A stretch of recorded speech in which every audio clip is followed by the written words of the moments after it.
मोदी जी 17 सितंबर को 75 वर्ष के होने जा रहे हैं और बीजेपी का नियम यह कहता है कि 75 वर्ष के बाद बीजेपी से कोई भी प्रधानमंत्री नहीं रह सकता है। बीजेपी के कई नेता ऐसे रहे जो 75 वर्ष के हुए तो उनको मार्गदर्शन मंडल भेज दिया गया और कुछ ऐसे नेता रहे जिनकी राजनीति पर ब्रेक लगवा दिया गया, जैसे लाल कृष्ण आडवाणी, मुरली मनोहर जोशी, सुमित्रा महाजन, रीता बहुगुणा जोशी, संतोष गंगवार। यह बीजेपी के वह नेता है जिनको 75 वर्ष पूरा होने के बाद उनकी राजनीति से ब्रेक लगवा दिया गया।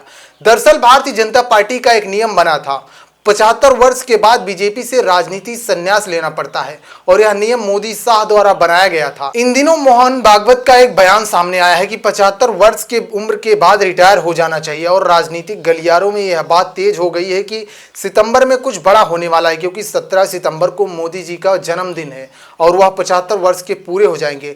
लेकिन इससे बड़ी बात यह है कि सितंबर में जो होगा सो होगा, सितंबर से ज्यादा नवंबर भारी पड़ने वाला है, क्योंकि नवंबर में बिहार चुनाव के नतीजे आ जाएंगे और नीतीश कुमार का मुख्यमंत्री बन पाना मुश्किल नजर आ रहा है।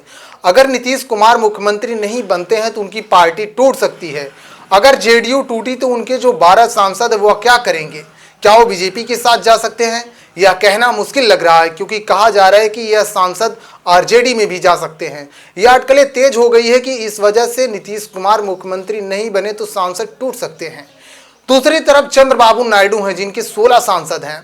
चंद्रबाबू नायडू उनके सांसद एसआईआर के मामले पर नाराज नजर आ रहे हैं और अमरावती के लिए सरकार से बड़ा अमाउंट भी मांग रहे हैं। चंद्रबाबू नायडू की नजर इस बात पर भी होगी कि एकनाथ शिंदे के साथ क्या हुआ, नीतीश कुमार के साथ क्या हो रहा है, कहीं अगला नंबर मेरा तो नहीं। यानी चंद्रबाबू नायडू भी नवंबर में अस्थिर हो सकते हैं और फिर बचते हैं चिराग पासवान, एकनाथ शिंदे। या दोनों नेता अपने अस्तित्व को बचाने की लड़ाई लड़ रहे हैं।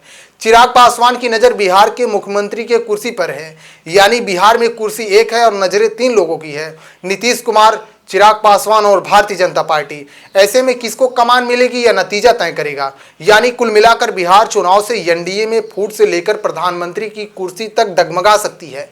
यानी बिहार में एनडीए की सरकार बनी तो उनकी सरकार अपनी ही जाल में फंसती नजर आ रही है।